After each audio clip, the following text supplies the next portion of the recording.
Okay. Computer is if.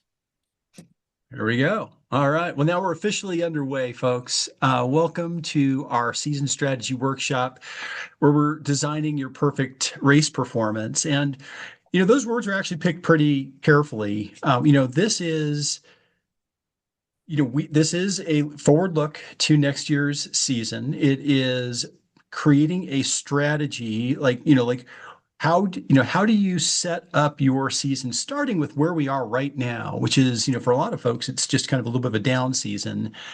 What can, like just with some intention and a little bit of work, we can create a strategy that helps you really set you up for your perfect race performance for whatever your A race is next year.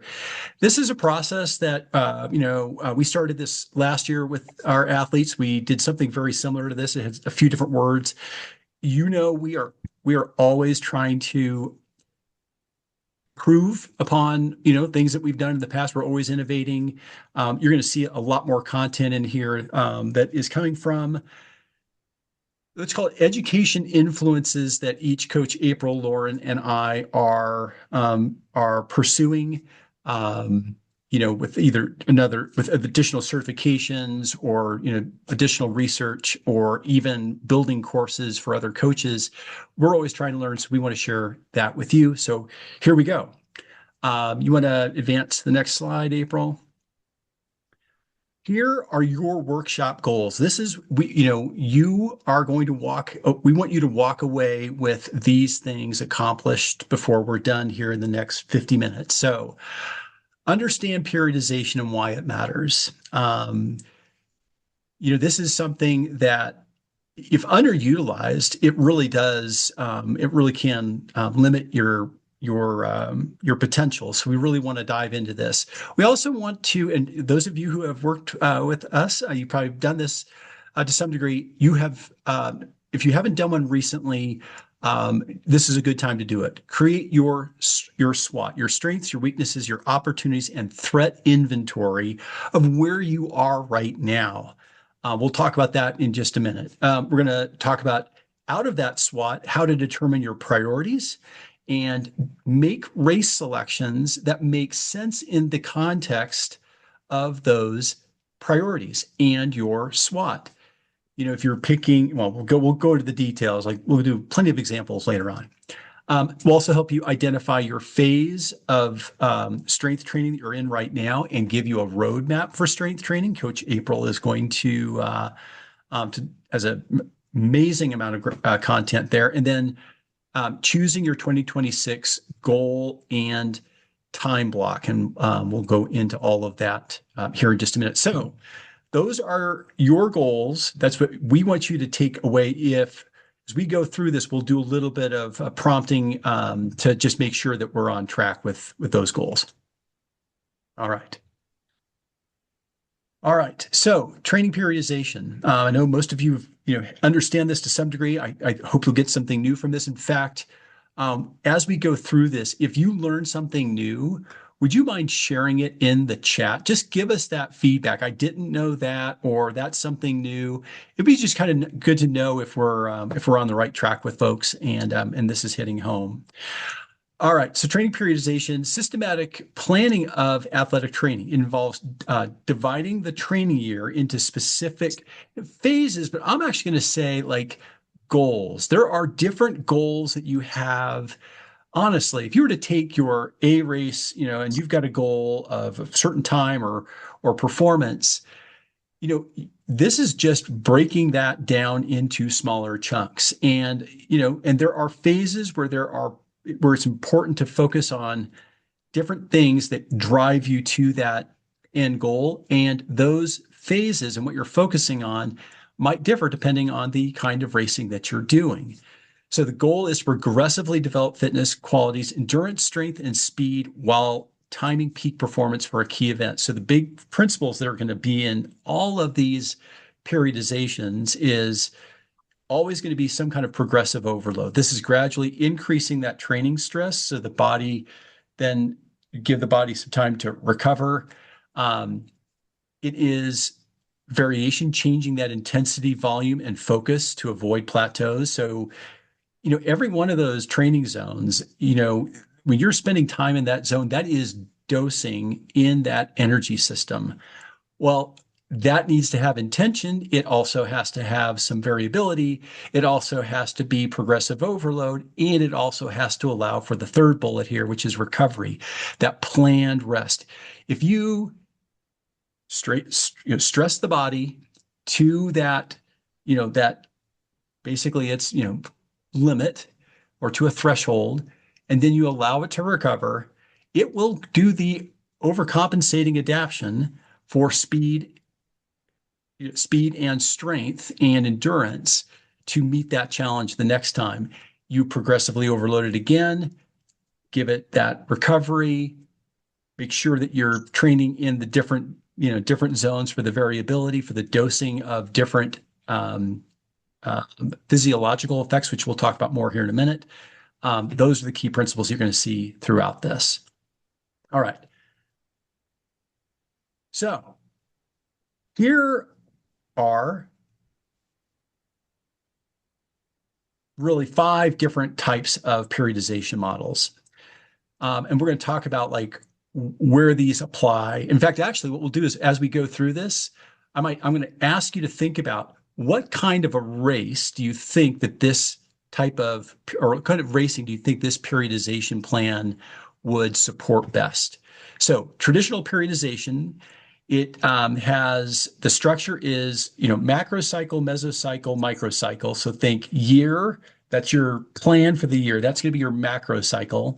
The mesocycle is really, we do put it in months, but it can also be just that time between, for those of you who are familiar with kind of the 3 build and a recovery, model where you're slowly increasing stress over 3 weeks, and then you have a 4th week that's a recovery or an assessment week, or it could be a 4 and a 1, or it could be a 3 and a 1. It could be depending on the athlete, it could be a 2 and a 1. Um, but that structure, the design is typically for long-term development with clear phases of like a base, a build, a peak, and a taper. So that base phase where you're building a lot of volume, a lot of low intensity volume, that build phase where you're really starting to ramp up the more race specific training, and then that peaking, and then the taper. Um, the benefits of this, it's a really well established, easy to follow type of a structure. It's less adaptable for frequent racing. So if you're the kind of person who's racing throughout the year, this is probably not the best periodization. If you're training all season and your A race is Ironman Arizona at the end of the year, or it's, nationals in August, you would follow this kind of periodization if that was like the only thing that you were really planning to do. Linear periodization starts with high volume and low intensity, gradually shifts into low volume and high intensity. This is designed again for a single peak event. It's pretty common in most beginner platforms. However, it is also very common for short course. A lot of short course athletes will pursue a more linear periodization. Reverse periodization is, or reverse linear periodization starts with high intensity, low volume, and then moves to higher volume and lower intensity.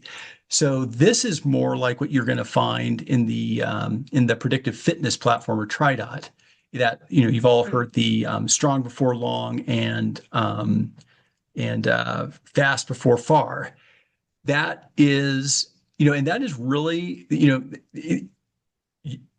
I do like this periodization model because it does tend to put the greater amount of time. And of course, this is all something that you can design, and you can design with your coach. How many development cycles or mesocycles do you want in that phase of periodization? Because each one of those, if you're doing those in between races, each one of those is an opportunity to dose the training zones, make the adaptation, set new training zones, dose in those new training zones, make the adaptation. So you start to do this stair step thing the longer you're in that development phase.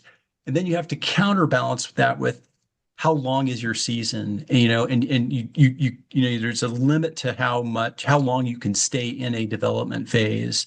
And that's probably, like 4 to 5 months before, that's a lot. Block periodization focuses on one primary fitness component per block, where you are like focusing on a zone. So, like, you might have 2 to 4 weeks of just VO2 max work, a lot of that kind of zone 5, zone 4 work. And then you might have another block for strength. This is a great block right now, the phase that we're in. You're going to hear more about this from Coach April. This is a great block for focusing on strength, endurance, mobility. And then, oh, and this is also a great one for, and this is where that SWOT comes in, right? You know, that SWOT can inform you, like, if you're a weak swimmer and you have a goal of racing draft legal. All right, so you might have a gap. You might have a swimming gap, right, that you're trying to close. All right, so that becomes a priority that then goes into, you know, there's a goal that you have of making an adaptation of being a faster swimmer. Where does that go in this structure? Block periodization might be a great tool for something like that. And by the way, you're probably already going there. You can do hybrids of these, right? So you can do a reverse linear periodization with a block periodization built into it, into one of those phases. And then you've got undulating nonlinear periodization. And this is really hard to program. This is a lot more of a I don't want to say it's going to sound like I'm saying fly by the seat of your pants, but what I really mean is it's very dynamic. It's very like you are watching your recovery on a daily basis and deciding what is going to be the next thing that you're going to do based on how you are responding to certain workouts, how you are recovering.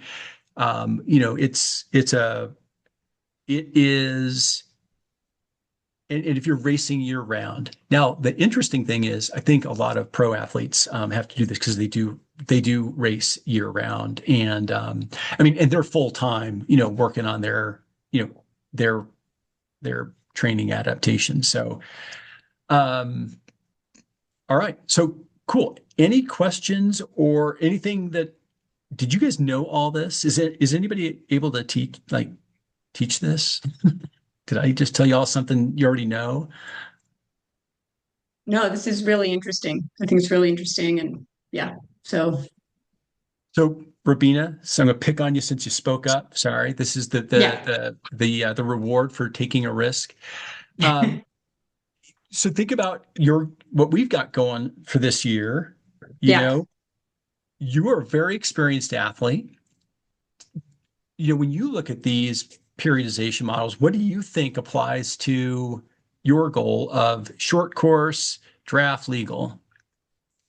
Yeah, I mean, first of all, I'm happy that you're my coach because you're so smart and knowledgeable about these things. Because actually, one of the notes that I made, and I'm taking notes here, Rich, is the thing that jumps out to me is that you can kind of do hybrids of these. And so, what I think from what you're saying is maybe what you might tap into for me is some combination of the reverse periodization and the block periodization.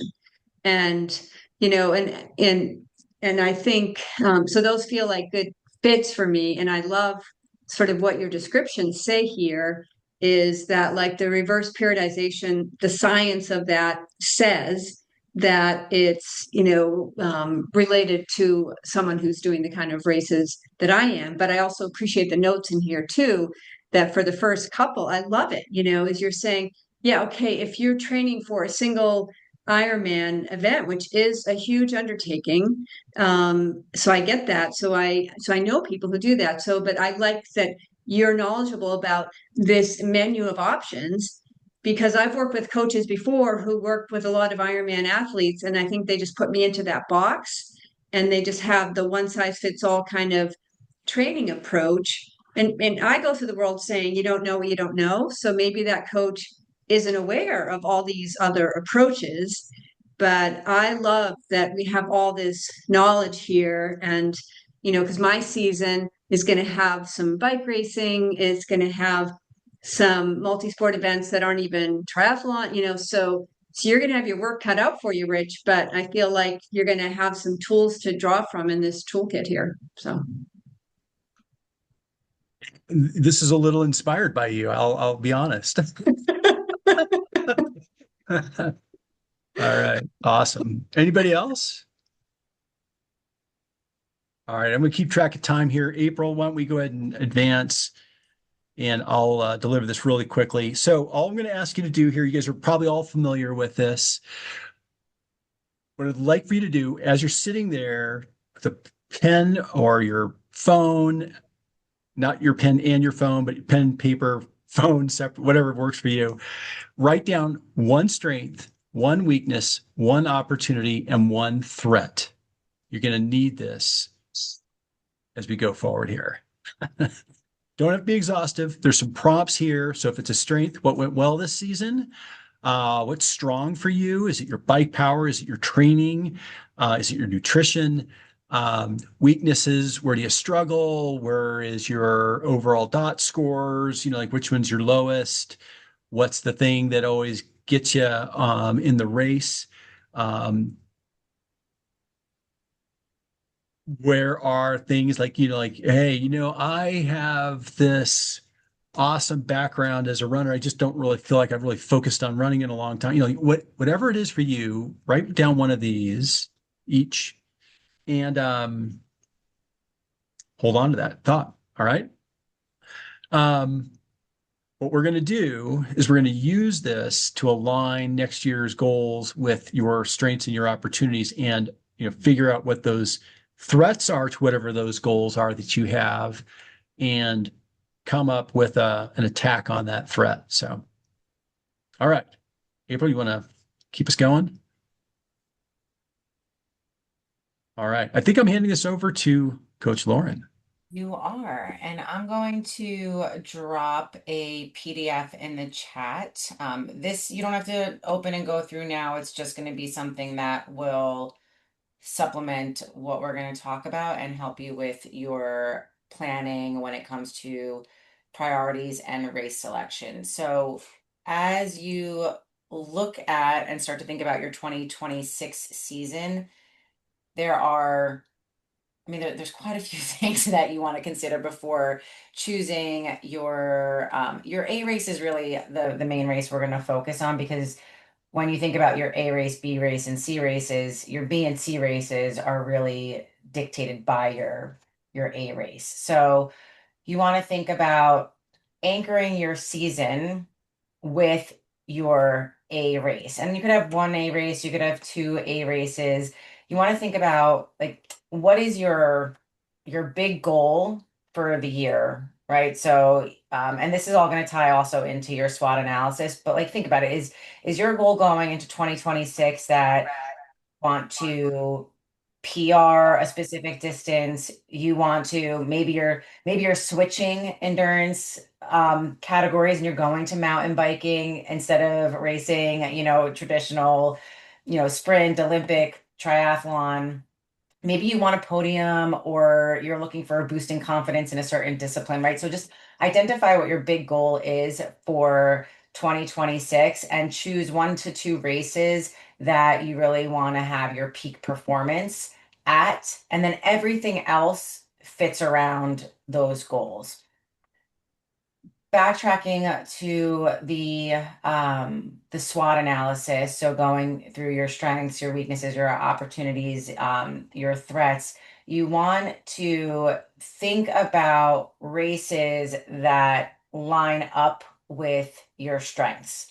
And if you're choosing things that line up with your limiters, that's also going to be something that you're going to want to focus on, even when it comes to like your strength training will also kind of weave into that. So, anchor your season with your A race, choose races that align with your strengths. Decide, will you race to your strengths this year, or are you going to intentionally target a limiter and let that be your strength at the end of the season, right? You also want to consider your timing, spacing, and your recovery capacity.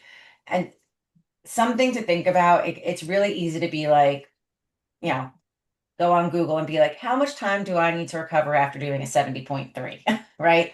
And but the reality is that everyone is different.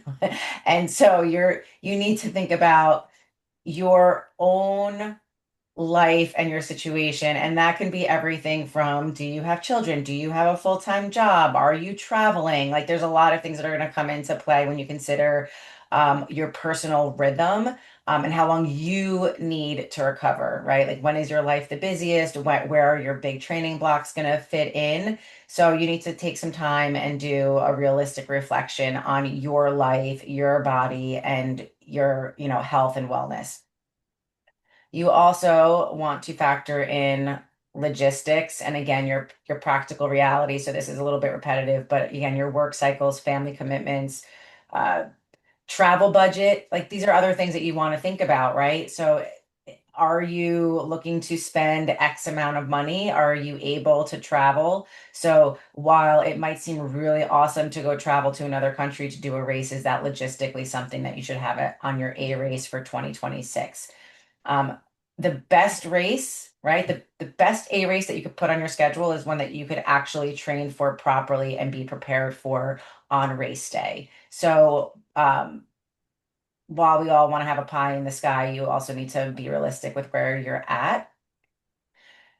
This is near and dear to all of our hearts, I'm going to say, but April's really going to dive into it, is integrating strength training and key habits. So, um, make sure that your race choices support and don't sabotage like your strength training, your sleep, your nutrition, your routines, because the reality is that if you choose something that's outside of your means, like here's an example, if you really are dead set on doing a full distance Ironman, but your 2026 schedule is going to be a ton of travel and you've got kids that have a lot of priorities, or it's going to be crazy and you're not going to be able to dedicate the time to it. And you're going to then be losing sleep, not strength training, your diet's going to be all over the place. Is that realistically the best goal for you to have for that specific year? So I'm going to tell you, Ironman races, all the races aren't going anywhere, but your life can change year to year. So that might not always be the glamorous answer to the reality of making sure that your races support your actual life and where you're at right now. Sort of last one, prioritize two more. Prioritize joy, community, and motivation. And this one has become a lot more important to me over the years, where at first when you start racing and it's new, even if you're not with like a crew, you've got so much energy because you're trying something new. But the reality is, when I was just in Marbella, I was there racing with a friend that's local and her friend, my family. I got to meet Sasha, who's is one of our athletes with Grit to Greatness, April's athlete. I got to meet Coach K, one of our tryout coaches, and his athletes. Aside from the community made it the most amazing experience for me and brought me so much joy and motivation. So look for those things, right? If you're planning your race season and you know that there's like three buddies from your tri club or wherever that are racing, like that might be a great A race because it brings so much joy to the experience. So, not to go on my whole like high horse about how much I value community and everything that we do, but that is still something that might be a bigger priority to somebody over everything else that I'm talking about. And then lastly, you want to use your B and C races with intention. So your B races should be like helping you dial in for your A race. So maybe your A race is super hilly and you can find a local race that mimics the terrain or something that mimics the weather or the same type of swim. If you're not comfortable doing an ocean swim, and you can find an ocean swim. So, and then C races can roll into your schedule as actual training sessions. So, oh, I can't, sorry, Coach April, if you could just switch the screen. So this is um, a little bit of information that I'm pretty sure we all kind of know about your what your A races are. So I'm not going to really read each of them, but this is just a refresher if you're unfamiliar with your priorities of your races. So your A race peak performance, 1 to 2 per session, I mean per season, because the reality is if you think every race on your calendar is an A race, then none of your races are A races. Okay. They're all just really hard training sessions in the mix. So have 1 to 2 A races that are like highly intentional, and you really build your periodization plan and your strength training plan around those A races. B races will help you develop. C races, have fun. No, nothing attached to it. It's training. And again, how they all work together is that again, it allows you to structure your season with purpose. It supports long-term growth, and it ensures that your race calendar matches your goals. So things to keep in mind, and we'll revisit this again later.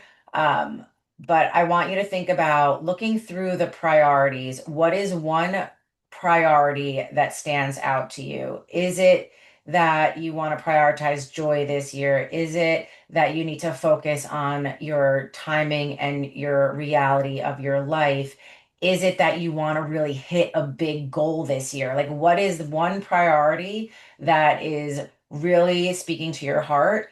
And if you don't have your A race lined up right now, like Coach Rich said early, you could have like your pretend A race, but if you've got one, think about what your A race is. And in the chat, there is a little worksheet that will kind of tie all this up with a little bow to help you map things out with your priorities and race selection.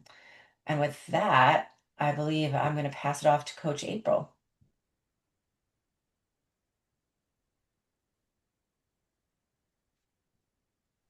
Okay, had a trouble finding my unmute button. That was excellent, Coach Lauren. It set me up perfectly for what we're going to talk about next. But let me ask you all a question. How many of you, and I want you to put me in the chat, how many of you under opportunities put strength training? Yeah, hammer. I love it. I love it. All right. Rich, I see you. That's what I'm talking about. If you haven't put it there, this is your cue. One thing I love about what Coach Lauren shared is that, we get to do triathlon. It is something, it is a passion, it's a hobby. But when we think about longevity, right, when we think about the quality of life and our health span, strength training is one of those things that we have to, regardless of we change sports, we change disciplines. Strength training is one of those musts, just like sleep, nutrition, and recovery, that needs to be there to prolong one, our lifespan, but also the quality of our lives. So we're going to be talking about how do we integrate strength training so it aligns with your goals, but it also helps you keep injury free. It keeps you able to perform daily life tasks, and also keeps you in the game for when life throws life at you. So we're going to be going over what does an actual strength training plan look like for a triathlete, for a multi-sport endurance athlete, right? Because it can feel overwhelming when you have swim, bike, run, sleep, eat, all these other things that get in the mix, right? It can be overwhelming to think about, well, how the heck do I move through a periodized strength training plan when I got all these other things that feel like number one priority? So we're going to break that down tonight. I'm going to talk to you about a new model that we have developed. It's actually called the MSP model. I got triathlete, but we're moving to multi-sport here. And we're going to talk about how do we apply that to, again, to your goals. We're going to break down each phase because each phase is very specific to where you are in your annual training plan as a multi-sport athlete. And then how do sets, how do reps, how do focus areas, how do they fit in when we think about that big picture? Because I don't know about you all, but I have fallen prey to following a cookie cutter plan that told me to do just 3 sets of 12 reps from start to finish, every phase of strength. And it's not that I didn't see some type of progress, but I didn't see the progress that I wanted to see. And with my background in powerlifting, like strength is super important. So knowing what progression looks like, knowing what overload should feel like to the point of seeing a gain, but also understanding what too much can be, right? These things all need to fit together like puzzle pieces to create the beautiful picture of what we're trying to accomplish in 2026. So, let me ask you all before we jump into our MSP model, what is one strength training habit you want to incorporate in 2026? I want you to put that in the chat. I get excited about this too, so I know y'all can see my red face, but it just means I'm happy to be here.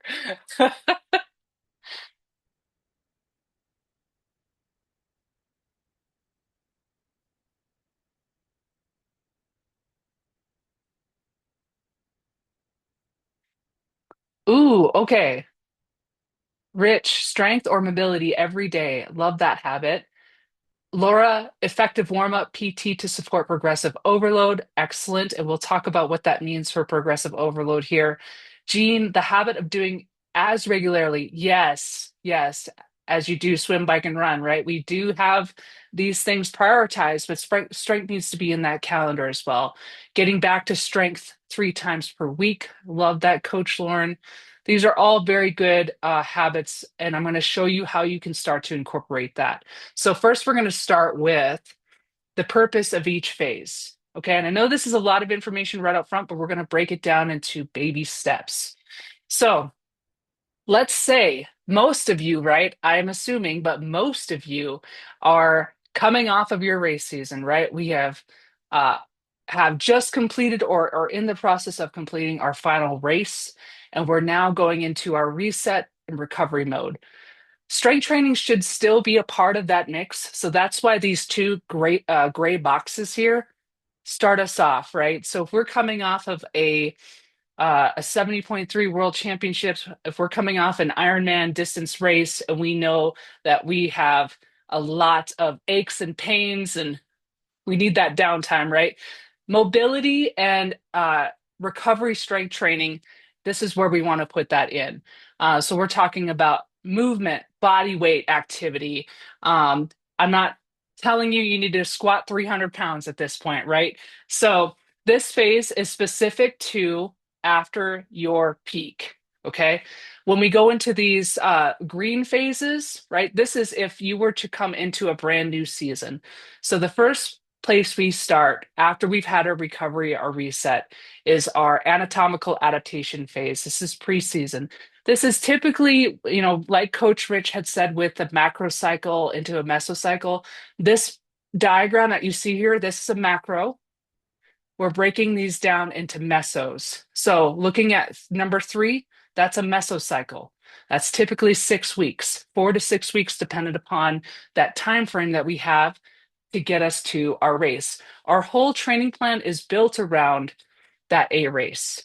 So some of this, it might sound like it's starting at, hey, January 1, we're going into at a anatomical adaptation, but that doesn't mean that's not the same for everyone.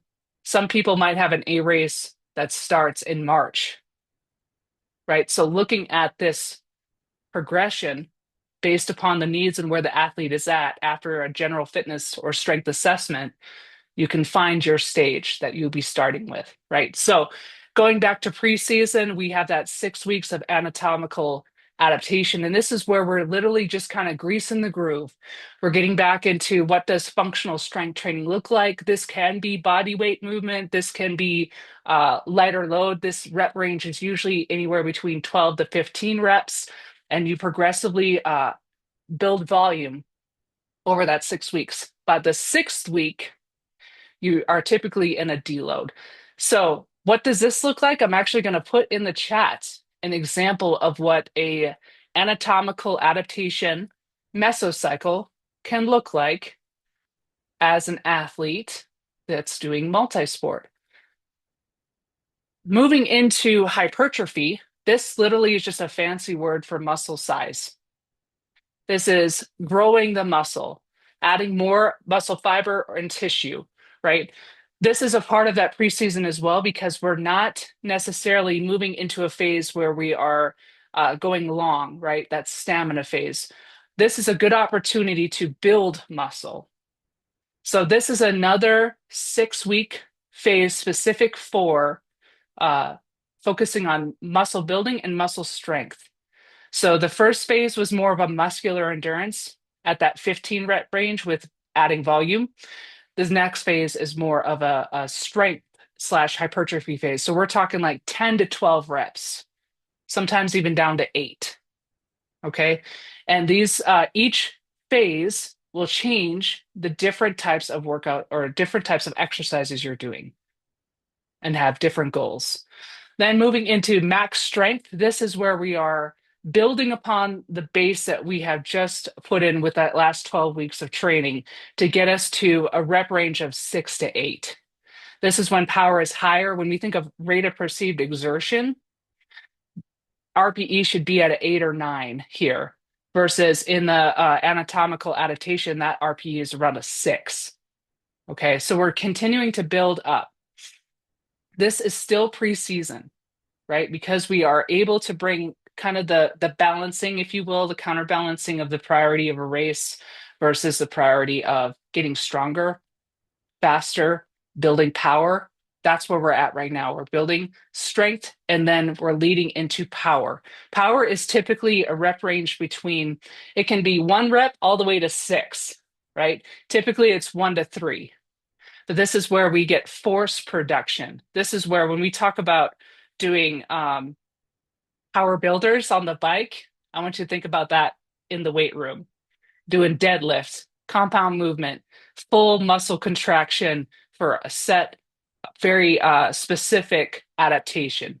This is only programmed, I would say, for an intermediate lifter to an advanced lifter who knows how to work within a power range. Okay, because this is definitely one of those things where you need to know how to produce power and force off the ground to be able to do this safely and effectively.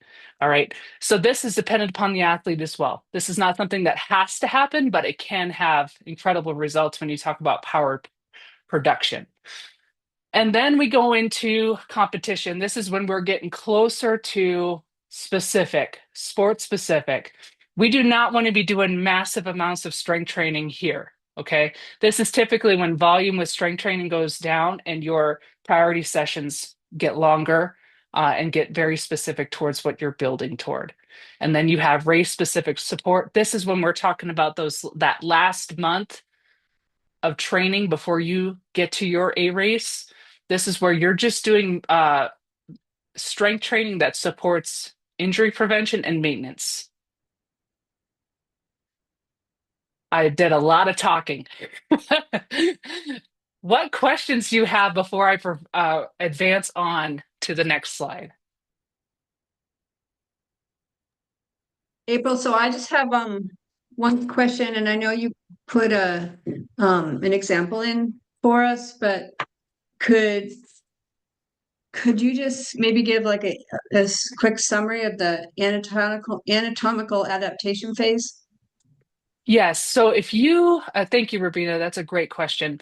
If you are, let's say you are newer to strength training, you haven't followed a structured strength training program, and you are just starting out to get the basics down, right? And this is athlete dependent. So I know this specific spreadsheet that I shared with you is generic to the model, right? But this is basically setting up not only muscular endurance, meaning the ability for the muscle to contract and release over a set number of reps, right, to meet an objective. It's also priming your tendons, priming your joints to be able to Okay. handle load, right? Okay. Yeah.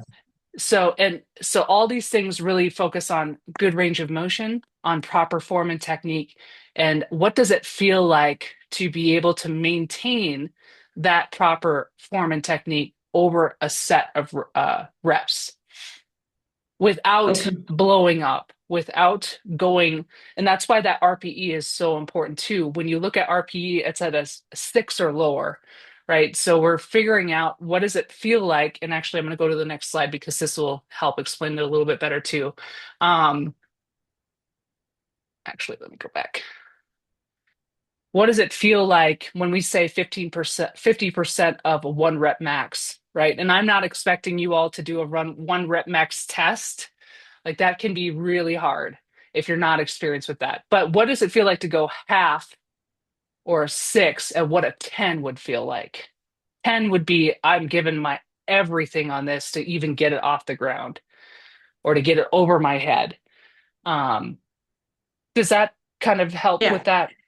Yeah, and I think I just have one other question that sort of, it seems like it's basic knowledge is it seems like, and I think kind of what I put in the chat is like all my life, I kind of just go and I like sit on the machine and I don't know, I do 8 reps like all year long, Yeah. right? So what I'm hearing you Yes. saying, and I know Coach Rich is going to work with me on this, is that Yes. it sounds like your paradigm is, and this sounds vaguely familiar, like, yeah, that you're building, building, building, and that there's some science behind number of Absolutely. reps, how much weight.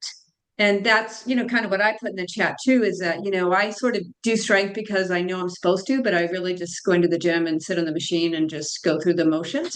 So anyway, so it sounds like I could get a lot more out of the time I spend in the weight room Yes. if I have a more scientific approach. You hit it on the head. I feel like we should be paying Rabina. She's she is just speaking the praises here. Yes. Okay. Well, thanks for all your knowledge here. So, Yeah, happy to. Rich, I see you. I was just going to say, one of the things that we think you'll hopefully find valuable is that when these kind of things come up, we all have, we all bring different things in terms of our background. So it's great to be able to have the ability to lean on April and Lauren for things that are outside of my expertise, and vice versa. So, when we work on, okay. we work with you, we're working Yeah, together. So, Okay. absolutely. yeah. Great. Yeah, I feel like I could talk all day about this, Rabina. It's so fascinating. And to hear that you're curious about it just means the world because I feel like this is one of those areas that is often because we don't know, right? We're not taught this, right? I went through college to go through specific strength training classes. I, went through International Powerlifting Federation, like and then applying that with being an endurance coach, like it is so important to marry the two because it really is the thing that can bring you up, right? um Yeah, and bring I up that guess, next level. like what I already said too, maybe I feel like all of us have to maybe agree with this is like if I'm spending the time, I Yeah, want it to be most why effective, right? In other words, exactly. I'm not someone who put in there, I want to go lift 3 days a week because I already do that. I've been doing that Yeah, for years and years and years, but clearly I'm not doing it with a scientific approach. So I would love to learn more. And obviously tonight is just kind of touching the yep, surface, but I really yeah. appreciate your knowledge and I appreciate what you're saying too, Rich, is that, as part of Grit to Great, I can tap into April if I have questions that might be outside of your area of expertise. So Yeah, we are a trifecta of knowledge, and we're here to help. Thank you, Rubina. So, what does this look like when if we are doing 3 strength days a week, right? We might have a workout that focuses on lower body push pull core stability as a foundational focus area.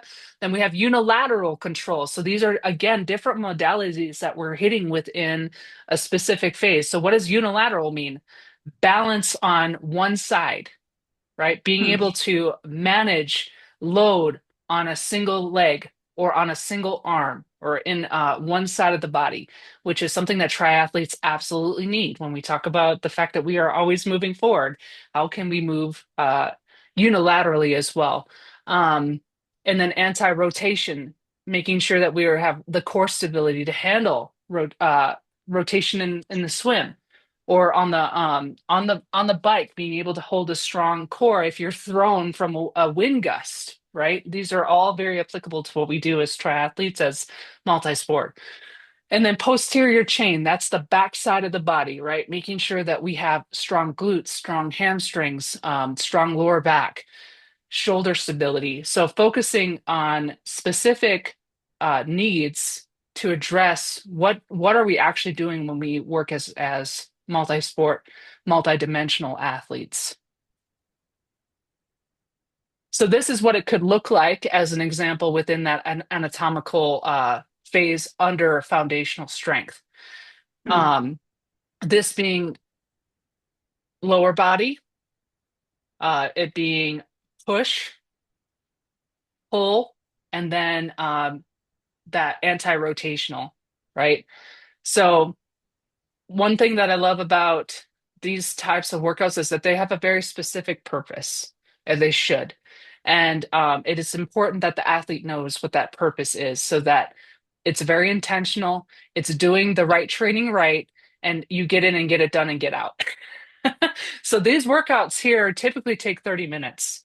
They shouldn't be 2 hour long sessions in the gym, and they should be at the RPE that's recommended. Any questions about what we just talked about before I wrap us up with goal setting real quick?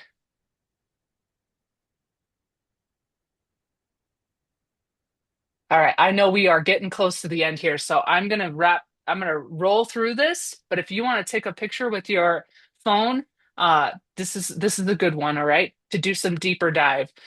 So thinking about 2026, I want you to put yourself at the end of 2026. You just achieved your number one goal for the year. I want you to ask yourself, thinking reflectively, why was it important that you achieve this goal? What will accomplishing this goal do for your life? Could it help with your social relationships, with your physical health, with um, passion, right? The quality of your life? What will happen if you do not accomplish it? This is when we look at motivation, like Coach Lauren brought up, right? Having the understanding and connecting the dots. If this were to get pulled off our schedule for some reason, what's plan B to help fill that gap? How are you going to adapt and overcome? And then if you are saying that this is important to you, this is a priority, are you time blocking it? Are you actually moving it from the clouds to your calendar and saying, this is a non-negotiable, I will show up for this. I'm going to do my strength training. I'm going to do my mobility. I'm going to make sure that I have my gym clothes set out the night before so it is easy for me to do, right? Removing the barriers. Um, and then are you holding it? Are you saying no to the other things that could take it away from you, right? So protecting your time block. That's what I've got. I'm going to hand it back to Coach Lauren for our wrap up. All right, that was amazing. I I love all that stuff. So I hope everyone had like a pen and paper and taking notes on everything, but some things to take away. Check the chat. There's the worksheet. There's your mesocycle that Coach April shared in there. So take a look at that. And I know we kind of like we covered a lot today.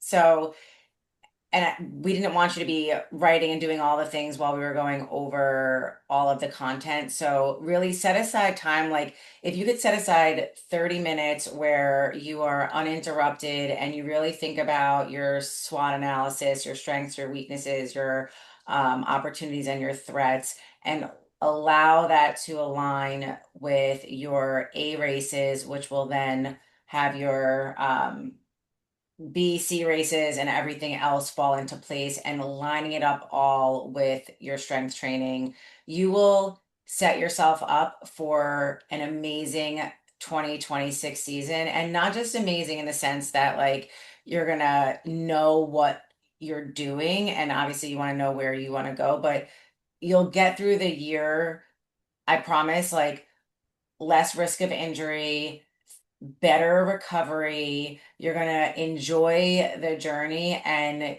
you'll you'll probably have some, PR standout moments along the way. So with that, identify one strength habit that you will commit to in your development phase as you roll into your 2026 season, and define one performance goal and one process goal, which I thought I changed that before, but we'll define one performance goal, one process goal, and put it on a post-it note, put it on your mirror with a dry erase marker or permanent marker, make it stay there for the whole year, and just commit to making this the best year that you've had to date.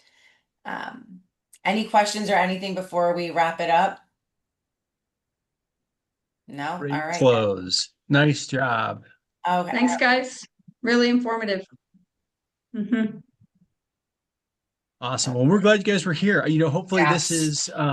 this will also seed our conversations in weeks to come. I know some of us are already having these conversations, but this is obviously this is a formula that it's good to step back and get on the balcony, when Yes. you're planning things, right? Have a high vantage point. It really helps to see the road ahead. And yeah, our goal is to make sure that you not only have a great race season, but a safe race season. So thanks for being with us. Thanks, everyone, for your time. Thank you. Okay, bye.